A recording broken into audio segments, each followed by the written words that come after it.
So hi, it is Tuesday, which means it's time for an art haul. Now, a little note. I'm doing a lot of pre-recorded videos right now, so this video is actually me time traveling. This is from 2 weeks ago.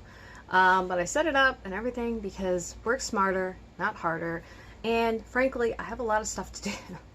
So as much stuff as I can take off my plate, that's what I need to do. Anyway, for those of you who don't know who I am, I'm Aradia Noir, your resident witch and creatrix over at Aradia's Hand and Danae's Divine, where I create myth, magic, and meaning for your everyday life through art, intuition, and energy work. And on Tuesdays, I like to do a haul. Sometimes it's an art haul, sometimes it's a magic haul, sometimes it's an intuitive haul, sometimes it's just a biz haul. But most of the time, it's an art haul, like today. So, a little rundown of the art hauls. I've gotten something for my business, I've gotten something for my work, for my artistry, what have you, and I want to share it with you. Give you ideas about things that you can buy, how to use things maybe that you already have, and give you a little inside peek into what I'm doing long before, sometimes, the projects or whatnot are done. Because I am always collecting things, I'm always accepting things, I'm always shifting things around, I'm always making decisions about what's going to be done with this, that, or the other. And as a result, a lot of changes can be made long before anything gets started. And I think that's kind of important. And oh dear God, can we make this stop? My printer is talking and it's gonna drive me bananas. I'm sure that it's talking to me because I keep hitting the buttons or cords and jostling them around. And then thing is old and it gets fussy. Still don't want to hear it slip. So, without further ado, it is the 28th, it is July, and I am sharing something. So, what am I sharing? Yarn! Big surprise! Right? Right. Alright, so, what I got was some Lion brand Wool Ease Thick and Quick, which is one of my favorite yarns. I don't really love super bulky yarn in general. I live in a hot enough place that there's very little instance for its use, but I don't know, I like how cozy and squishy this is. So I'm getting out of this bag without making like a huge mess. Womp womp. Nope, that's the wrong color. I got two colors. Bam! As usual, not really ready. Never really ready. So I've got Campfire and River Run. This one may look familiar. I made a cozy shrug last year and sent it to a dear friend. It was last year. No. I made it last year. Started it last year. Sent it this year. Whatever. It was super late. Not because it took that long. I just, you know, depression hits and you just really don't want to do anything. To include things you like doing, which everybody knows that, right? Everybody knows that. Yeah, well, it bears repeating. So, this is called River Run, this is called Campfire. Okay, now, what? Where I got it? Oh, well, let's go where I got it first. So, I got it from Michael's. I actually ordered it online to pick up locally. Normally, I would order directly from the manufacturer, which is Lion brand. But then I would have had to wait longer. 7 to 10 business days, and the weekend time is my project time for me, and this is a thing for me. So we're gonna make the yarn dance and be weird on camera because that's what I like to do. It's Grr moment brought to you by Weirdos R Us.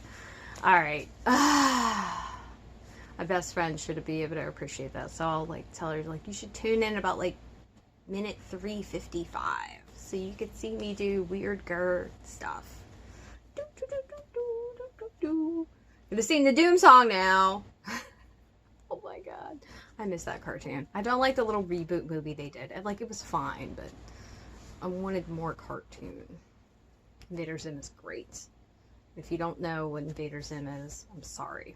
You need to go look it up and you need to go watch some episodes because Grr and the pig and the moose and the taquitos and the waffles are great.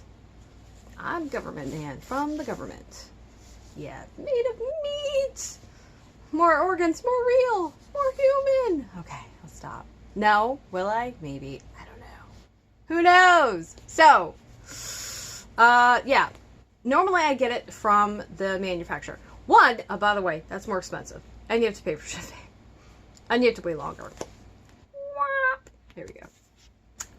The thing with it is though, not all colors are available in stores locally all the time. I think that's something that people who don't get yarn don't realize, but if you think about clothing and fashions and other trends, as the seasons change, so do they. That applies for other things, just like all food is not always available. Like you're gonna see berries during the summer way more than you're gonna see them, I don't know, in the middle of winter, versus you're gonna see a lot more winter squashes during the winter than you are in the summer. That's just how that works. And I think most people don't really think about that. They're like, I want this thing. And it's like, well, is it the season for this thing? I mean, some things you can always get. There's that. But there's a lot of things you can't always get.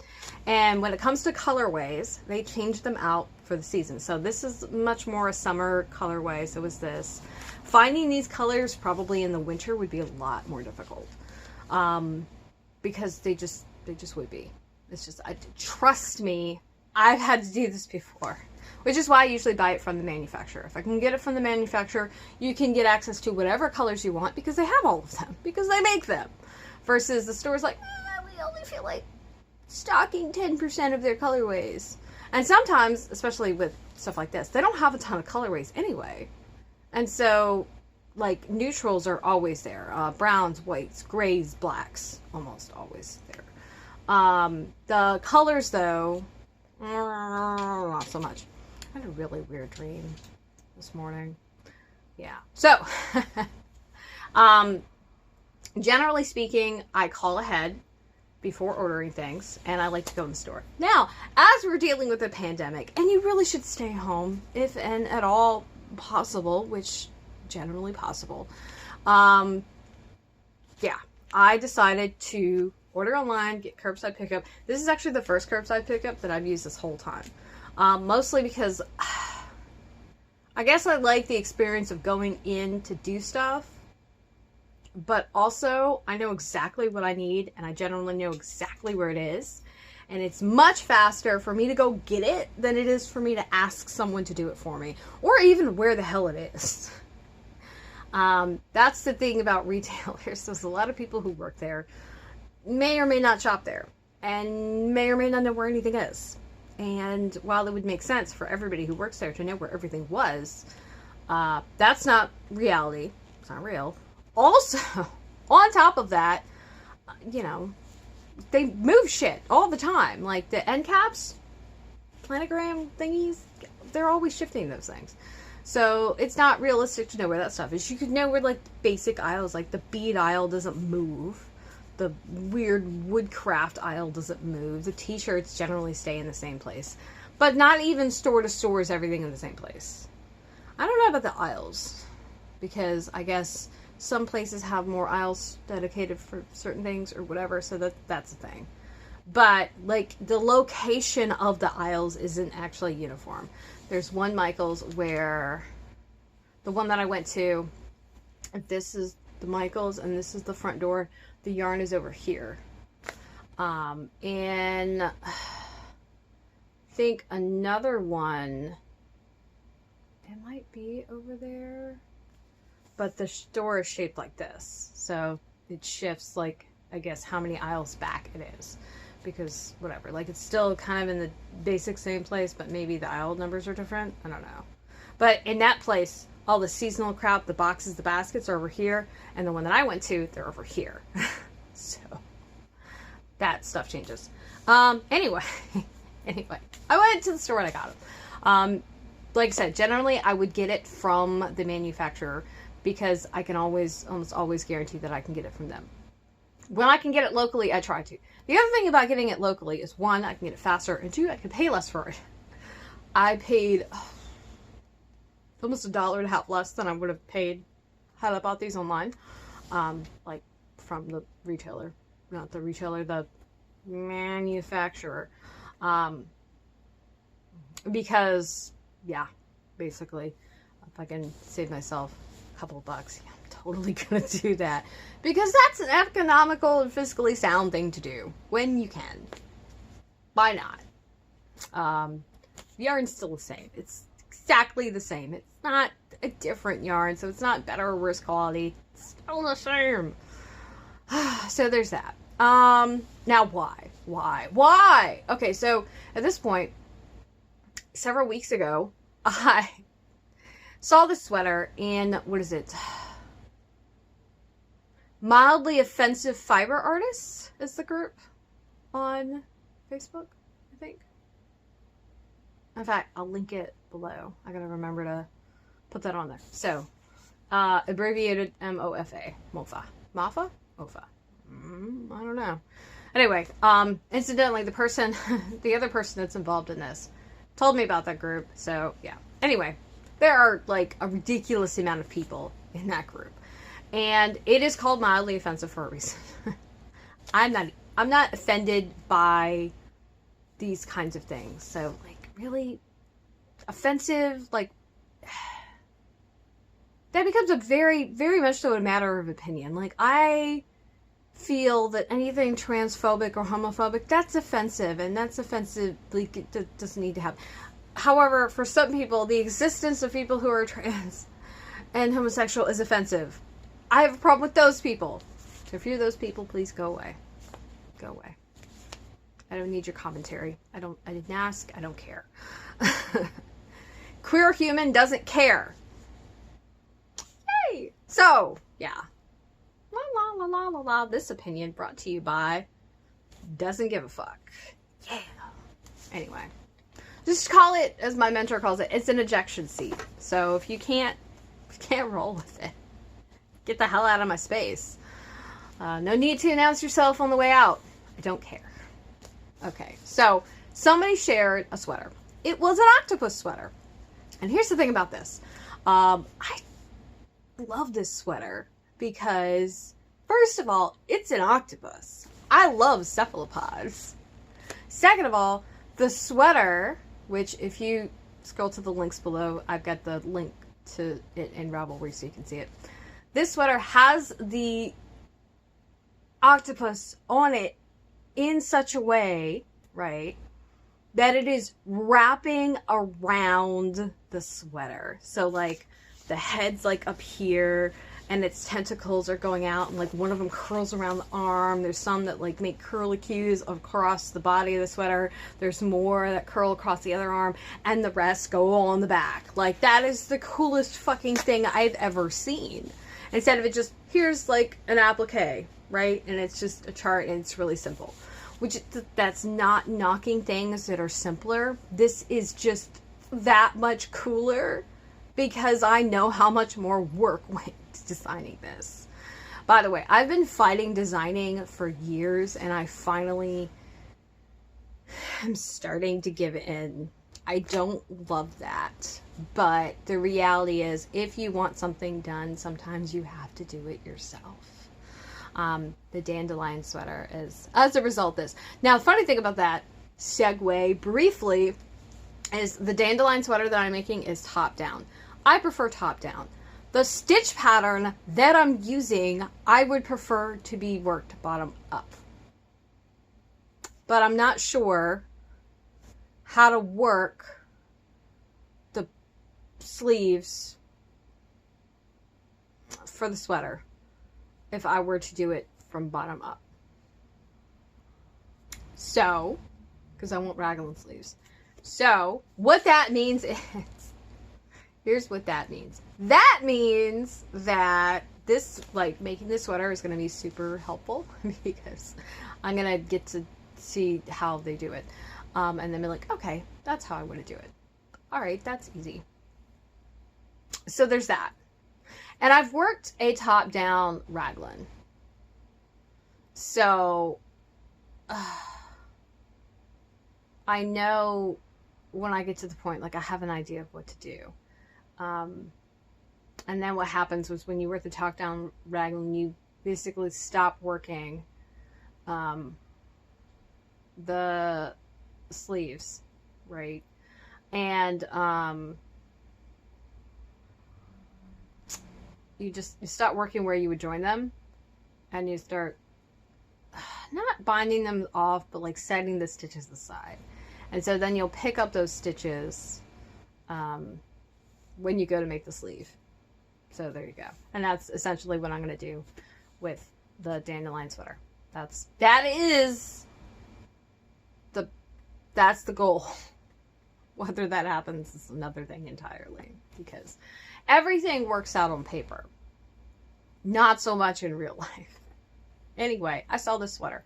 So naturally, I went to my dear friend and said, have you seen this? And they were like, no, I haven't. What are you talking about? And then they were like, oh my God, I need to make that. Oh, too bad I don't knit. And I'm like, perfect time to learn.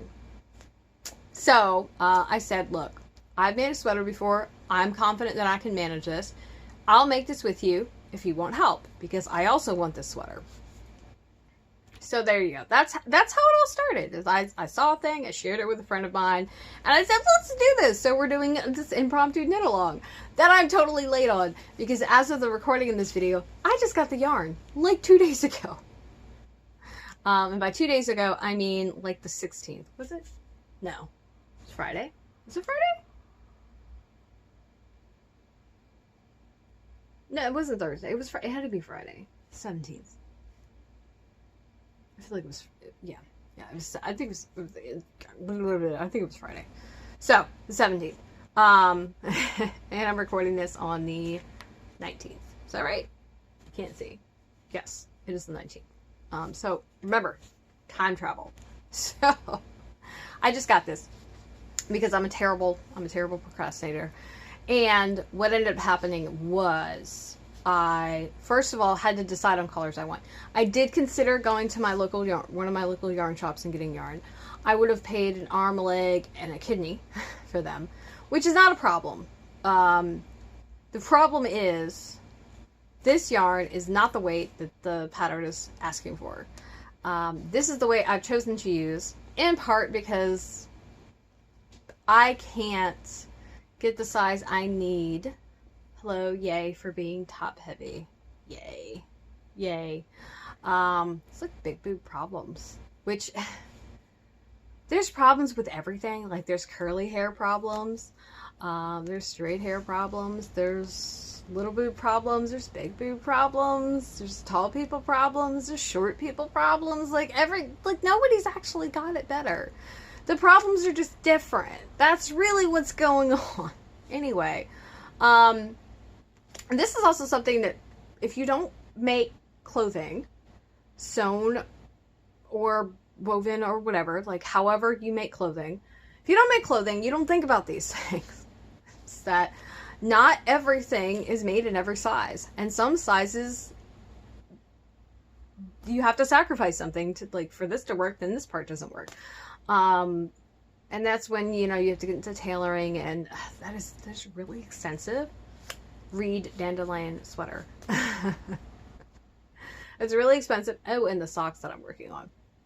And it's very time consuming. And while tailoring isn't necessarily difficult, you can't just willy-nilly take fabric or stitches away. You have to take them away in the right way. You have to take them away the right amounts. And then there's ease, which is another thing entirely, which if you don't make textiles, there's no fucking reason to know this shit. But if you do take the time to ever understand this stuff, it will make buying clothes a lot easier, because you will have a better understanding for why you're having the troubles you're having and maybe what to do about it. Oh my God, there's stray hair and it is causing my face to itch. This is the worst. So, I said, yeah, but I'm team, you should learn to knit. That's how I feel about it. Like, oh, you don't know how to knit? Perfect time to learn. I actually decided to learn to knit because I saw a pair of socks I wanted. I was like, there's no way I'm going to find this pair of socks in stores. It has a tree design on it. And I do mean tree design, like it's not a color work design. It is a textural design. And I'm not going to pay somebody to make these because, yeah, I can do it. So, I still haven't made the socks, by the way. By the way. So, there we go. And yeah, the agreement was, we'll make it together and I'll help you. And because I understand pattern writing and deciphering patterns and charts, and I have a working understanding of some sweater constructions, and I have enough understanding of knitting that I can actually visualize certain things happening, I'm in a good place to be able to do this. Which, you know, it kind of makes me feel like it's probably why I can science reasonably well, is if I can work out models in my head, we're good. I'm good to go. So, there you go. Boom. As of this recording, I haven't even wound it yet. But by the time this goes out, I actually probably like almost, maybe like right after, almost, okay, I don't know, maybe right after this, because I'm like, I'm putting together like when I need to do things, because I'm really bad with time management. Like, oh, do you need to do this first? Do you need to do this first? I'm like, I don't know. Which one do you need to do first? I'm like, that's a great question. I have no fucking idea. Okay, sure, whatever. Anyway, at some point today, I'm gonna wind this yarn up, and then I'm gonna start my project pictures. So a little thing about that, I used to just wind the yarn, and start the project. In an effort to embrace slow living, which is giving me the vapors, let me tell you, I decided that I would slow down my creation process, and take more pictures. That's one of the ways to do it. And I would also take more pictures of more stages in the process that made sense. So I would take a picture of the yarn first, right? Or that would be a picture. Actually, it's usually the tool setup is usually the first picture. So all the needles, all the scissors, everything that I need will be featured in this picture, and I'll take it. Then I usually do a cast on, and then whenever I finish a section, so it will be reasonable for me to take a picture because you can see the progress that's made, I go and take another picture. You should be able to find those pictures in the box below. Unless you're watching this on YouTube, then you're going to have to hit that link at the top over to my Patreon, because that's where the pictures are. Because they're in the post, and I'm not going to like embed them elsewhere because I don't feel like it. Yeah, pretty much. That's it. That's the whole fucking reason. Hooray, my foot is going numb. That's super exciting. I got this like weird nerve issue now. I'm blaming the fact that I'm getting older. I don't like it. This didn't used to be a thing, but like my hands and feet go numb. And then like the sides of my entire leg, like lower leg, will go numb, and my lower arm. Yeah. Nothing like a little nerve entrapment to make you wonder if you're alive. It's not funny, but I've got to laugh because otherwise I might scream. So, yeah. That's by the time this is posted, those pictures should be in the post, and hooray. And if for some reason you're like lazy or whatever, or I don't know, you just love my work so much and you're following me on Instagram, you've also probably seen the pictures, because this is going to be my project time for the weekend. So there's going to be pictures up the 19th, and there should be pictures up the 25th and the 27th, and this is going to be posted on the 28th. So there should be at least a couple of times, theoretically, because this is for me, this is a weekend only project. So like, I'm going to put my socks aside. They're crying already. Okay. Because they're so close to done. so close. And not even remotely close. Somehow. I really don't. I don't know how that. Why are these socks taking so long? They're literally over a year's worth of work. Socks don't take that long, people. Okay? Like if you work like 2 hours, if you knit for 2 hours a day, and let me tell you, knitting for 2 hours a day is actually a lot. But if you knit for 2 hours a day, inside of a month, you can have a pair of socks done. And I mean like a pair of knee socks done. Okay? Like really. I know. How do I know this? How do I know this? Because I've made knee socks. And it took me about like, I don't know, like 45, 46, 47 some hours, whatever. Something like that. Anyway, yeah. So there's that. That's it. I have 2 skeins of each. I also have an additional skein of this, and then I have the remnants of another skein. And those are from the Cozy Shrug. Those are the leftover bits. So I'm actually not going to wind these until those are gone. But I'm going to wind this first one because I'm going to need it. So I don't have any of this color. So just like a quick little beside the point. Why did I choose these colors? I like red. I don't tend to wear red because I'm fucking Casper right now. Yeah, it's like impossible to believe my heritage. I'm so fucking light. It's ridiculous. Like I'm a cave lizard. That's what I like to call myself. You know, you ever see those little like creatures that live in caves and don't get any like light, so they're fucking, they turn white basically, and then their fucking skin basically turns translucent. Yeah, I'm on my way there. However, let me tell you, my tattoos look great because I don't have any sun damage. So I guess this is really, we'll just blame it on that. Trying to keep the ink nice.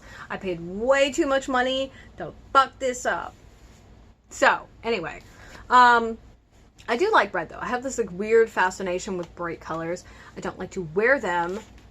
Case in point, gray. Most of my wardrobe is gray and black. I do have a surprising amount of color in my wardrobe, more than people would expect me to have. And when it comes to accessories, or socks, I like really brightly colored shit. And I haven't painted my nails as of the recording, but I did paint my toes red the other day. So that's like a weird witch thing though. Anyway, suggestion from the good neighbors. So I decided that whatever color the octopus was, I wanted it to be something that was close to a color an octopus is in the wild. And lo and behold, I found this wonderful red color. So I found a red octopus, like a pretty orange one. They come in all kinds of colors, but like that was one of the first ones I saw, and I was like, I think I've seen a red octopus. And I'm like, I think I have. And then Google image search was like, yes, you have. Here's one right here. If I can, I don't know if I can link to it. If I can find it again and I can link to it, like if it's on a website that I can link to, I will link to it below. If not, look for it your damn self. Basically, mostly because when you put pictures that belong to other people, you need to get their permission because that's how that works. And having asked people for permission before, sometimes people don't answer you. That doesn't mean that you get to do whatever you want, by the way. That's no. You just need to consider the answer as being no. But I don't know if anybody's going to get back to me. I don't know where I saw the pictures. I just wanted to see, is this a thing? It is a thing. And then of course, water, because octopi like to hang out in the water. I was originally going to do like a midnight blue, like a much deeper blue, because they're usually way deep, and like the midnight zone of the ocean is called that because it's fucking dark and there's no light down there, which is why you have a lot of bioluminescent creatures living there, like anglerfish, and what was that? I think one's called a siphonophore is what it's called. You should look that up. I'll if I can link to it, or I'll put it in the links. I'll write it out for you so you can go look up, because it's siphonophore is like odd word. But that's like a collection of creatures. I watch Octonauts, by the way. That's how I know about all these weird sea creatures. Although I already knew that anglerfish existed. And if I didn't, I've seen Finding Nemo, and there's one there. But there's a whole slew. Oh, what is it? There's like a ghost fish. That one is fucking trippy. Like the top of its head is see-through. I'll link that too. You're gonna learn so many things about so many weird fucking sea creatures today. Congratulations, you're welcome.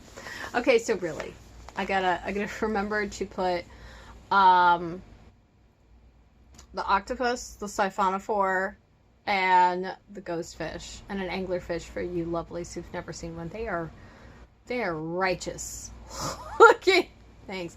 What was the other thing I was supposed to put there? Oh, mofa. Okay, I think I can remember all that. I'll know. Anyway, so I want to brought this up because I don't want it to be two things. It is probably going to be two things, which means it's going to have the fucking thing on the bottom of it, which super sucks. So I plan to use up all this yarn. I'm then going to have to buy more. A little thing about that. I am subbing a yarn that is larger than what is called for. And that is because if I use the gauge that is suggested in the pattern, I will not have a sweater big enough because boobs. So I said, you know what? Here's the simple thing. Get gauge elsewhere. I know how much my gauge is on a certain set of needles with these. And so that's what I'm going to use. Now, that means this sweater is going to be bigger than it needs to be. It is going to be oversized. It is going to have, like, I don't know, several more inches of ease than the pattern, like, expects you to have. But I'm okay with that because I want this sweater, and that's the only way I'm going to get it. And I don't want to go through a bunch of yarns and, like, have to buy a bunch of yarns and then have to swatch. And the moral of this part of the story is not every yarn works for every project. Depending on your gauge, depending on the ease, depending on the tension, and just the drape of the fabric, those all affect whether a yarn is going to work. And even if it's the right weight, based on your tension and your gauge, it might not work. Because that's how shit works. Fucking fiber science. Like, seriously, it's science. It really is. So the nature and the behavior of fiber in the form of textiles, they have limits, just like everything else does. So, yeah. So just in case you think you can just sub any yarn you want, yeah, no, you can't. You will be sadly mistaken. There are instances where it matters less, and that's when you're talking about things that aren't garments, right? But most of the time, that's what we're talking about. So the other thing is, because I'm subbing you today, is, hey, what is the last thing you got for your creative pursuits? I'd love to hear from you. You can leave a comment below wherever you're watching this. And as always, the links to MoFa, my version of this, the pattern, the yarn I'm using, and all of those cool creatures are all linked below, so you can check this out. And of course, you can find my websites, Danaeus Divine and Aradia's Hand, linked below, as well as all of my active social media, Facebook, Twitter, and Instagram, where I like to hang out the most. And because you stayed to the end of the fucking video, here's your reward. Tomorrow's Work in Progress Wednesday. There you go. It's nothing fancy. Thank you for being here. Thank you for watching this. Thank you for being a part of my videos and like checking this stuff out.